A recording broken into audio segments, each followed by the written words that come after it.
주님 평화. 여기는 차 안이고요. 제가 오늘 새벽에 저희 수녀원 미사를 왔는데요. 아직 시간이 안 돼서 미리 영상을 찍고 또 수녀원 들어가려고 대기 중에 있습니다. 수님들 피해주면 안 되잖아요. 제가 너무 일찍 왔어요. 오늘 주님 세례축일입니다. 주님 세례축일을 맞이해서 우리가 받았던 세례에 대한 기억을 한번 다시 떠올려보는 시간이 됐으면 좋겠어요. 여러분 언제 세례 받으셨어요? 저는 세례를 유아세례를 받았기 때문에 세례에 대한 기억은 없습니다. 그렇다면 저 같은 사람들은 이제 천형성체의 기억을 좀 떠올리면 좋을 것 같네요. 물론 그때도 10살 어린 나이였지만 말 그대로 교리교육 열심히 받고 천형성체 교육 열심히 받고 그 다음에 이제 천형성체를 했는데 말 그대로 그때야 철없는 어린 나이였기 때문에 열심히 기도문 외우고 시험 보고 찰고라고 하죠. 시험 보고 그래서 성체를 모시고 또 즐겁고 재밌고 간식 많이 먹고 그런 좋은 기억이에요. 좋은 기억이 있는데 그리고는 크게 그 이후에 성체를 모신 이후에 크게 달라진 건 없어요. 아마 여러분들 나이를 좀 먹고 어떤 사회활동을 하다가 어른이 돼서 이제 영세를 받았거나 하신 분들은 아마 예비자교리 했던 기억들과 첫 영성체를 하시던 그때 기억이 좀 많이 남다르실 수도 있겠다 싶습니다.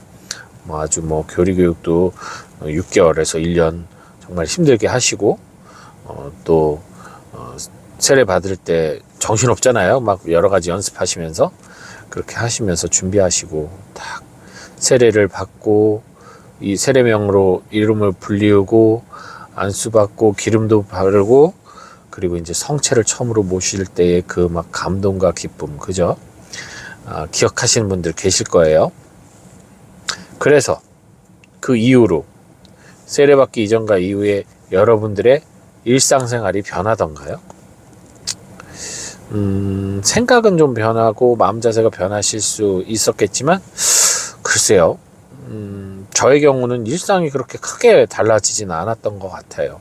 세례를 받는다고 해서 갈등이 있던 사람과 갈등이 사라지거나 혹은 나의 삶의 어려움이 해소되거나 아팠던 몸이 갑자기 낫거나 하는 일은 별로 없었던 것 같아요. 아니, 그 순간에는 어떤 좋은 일이 있었을지 모르겠지만 또 시간이 지나면서 다시 일상과 같은 별다른 것이 없다는 거. 그냥 예전과 다르다면 내가 주일에 미사를 가고 거기에서 사람들이 나를 내 이름이 아닌 세례명으로 부르는다는 것 정도?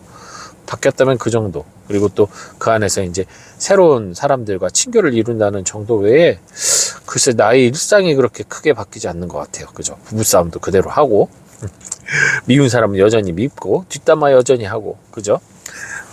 그렇다면 세례를 받아서 달라진 건 그냥 원죄 사라진 거, 하느님의 백성이 된 거, 단순히 그거 외에는 내 일상에는 아무런 영향을 주지 않느냐? 물론 영향을 주죠. 그리고 그게 제일 중요한 거죠. 내가 하느님의 백성으로 세례를 통해 하느님의 자녀가 되고 원죄가 없어지는 되게 중요한 거죠. 하지만 간과해서는 안 되는 사실이 있습니다.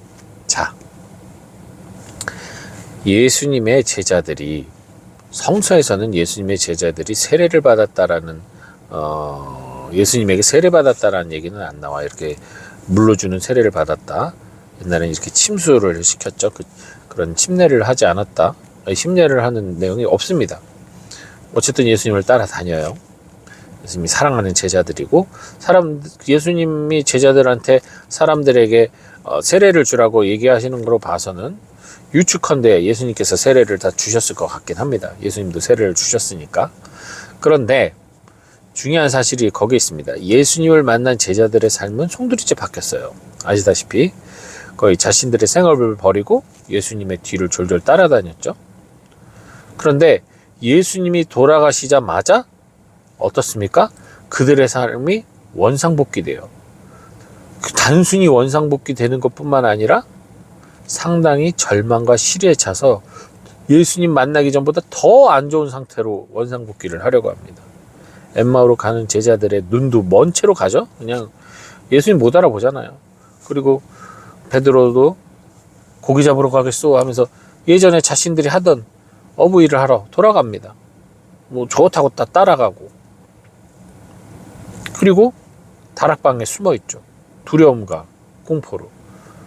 오히려 예수님을 만나지 않았으면 그냥 세상 속에서 알아서 살 거를, 예수님 때문에, 예수님이 떠나가시자마자 이들은 온갖 두려움과 공포 속에서 일상을 살려고 애를 쓴다는 거죠. 예. 야, 이럴 줄 알았으면 예수님을 왜 믿었냐? 그런 생각이 들 수도 있겠네요. 하지만 이거 그림자가 머리를 꼭 옆으로 이렇게 넘길 것 같네요. 그죠? 하지만 여기서 우리가 알아야 될 건 그겁니다. 우리가 예수님을 한번 만났고, 예수님을 알고, 예수님과 친교를 이루고, 또 예수님의 제자, 예수님의 형제 자매가 되고 예수님의 벗이 되는 그 순간부터 이제 예수님 없이는 살 수가 없다는 사실을 여러분 기억하셔야 돼요. 우리 나의 가장 가까운 벗, 내가 소울메이트라고 부르는 벗이 있을 때, 그 벗과 헤어졌을 때, 그때 나의 일상이 같습니까? 아니, 사랑하는 여자친구와 헤어지거나 남자친구와 헤어져도 일상이 같나요? 일상은 살아가지만 그 절망과 그 허전함은 어마어마하게 크고 오래 갈 겁니다. 마찬가지입니다. 나의 생명의 근원이신 하느님의 부재를 느낄 때는 인간은 삶은 본능인 것처럼 일상을 살아간다 할지라도 실제로 그의 마음은 완전히 광야, 그리고 무너지고 낭망하여 시리에 빠진 채로 기쁨 없는 삶이 될 것입니다. 그 이야기를 드리는 이유는 우리가 세례를 받아요. 세례를 받는다고 해서 나의 삶은 변하지 않아요. 우리의 삶은 변하지 않지만 나의 영혼은 이제 주님과 함께하기에 그때부터 이제 시작을 해야 되는 거예요. 뭐냐? 주님과 함께한다라는 사실을 계속해서 상기하면서 주님 안에서 기쁜 삶을 살아가야 된다는 거죠.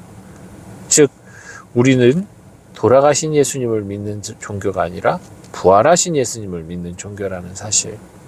그래서 예수님을 따르면서 세례를 받고 예수님 신나서 따르지만 예수님의 부재 속에서는 절망에 빠지는 제자들이 아니라 우리는 이제 예수님이, 부활하신 예수님이 늘 우리와 함께 있기 때문에 부활한 예수님을 만난 제자들의 모습, 즉 이제 더 이상 일상 속에서 절망하는 사람들이 아닌 부활의 기쁨 속에서 일상을 향해 전진할 수 있는 그러한 사람들이 되어야 된다는 거죠. 그래서 여러분들이 받은 세례가 여러분의 기억에 남는 어떤 하나의 추억, 이벤트가 되지 않게 하려면 여러분이 주님과 함께 하심을 늘 상기하셔야 돼요. 늘. 부활한 주님이 내 안에 들어오심을 성체를 통해 늘 상기하실 수 있어야 돼요. 내가 다락방이라면, 내가 다락방이죠. 얼마나 관계 안에서 우리가 빗장을 걸어 잠고 사람들과 단절되고 합니까? 갈등 속에서. 바로 그 안에 예수님께서는 성체로, 마치 부활하신 예수님이 다락방에 들어오듯 성체를 통해 우리 안에 들어오십니다. 우리에게 평화를 주러 오십니다. 근데 우리가 그것을 받아들이지 않고 귀신이다 하는 순간 그것은 오히려 두려움의 대상이 되고 버거운 대상이 되고, 여전히 공생할 때 예수님 나를 떠나주십시오, 나는 죄인입니다 하면서 거북스러운 예수님이 되실 수밖에 없겠죠. 그러니 여러분께서는 그 받은 세례를 완성하는 것은 바로 우리들의 삶, 일상의 이 모든 삶을 통해 완성해 나가야 된다는 사실. 세례를 받았다고 해서 끝나는 것이 아니라 그 세례가 완전한 주님을 따름으로 이어지기 위해선, 완전한 성소로 이루어지기 위해선 우리의 모든 삶을 그 세례의 의미로 살아가야 된다는 사실을 잊지 마십시오. 단시간에 끝내는 것이 아니라 우리 삶 전체를 통해 세례가 완성된다는 사실을 잊지 마시고 오늘 여러분들의 세례를 한 번 더 상기해보는 그런 시간 되시길 바랍니다. 주님 평화.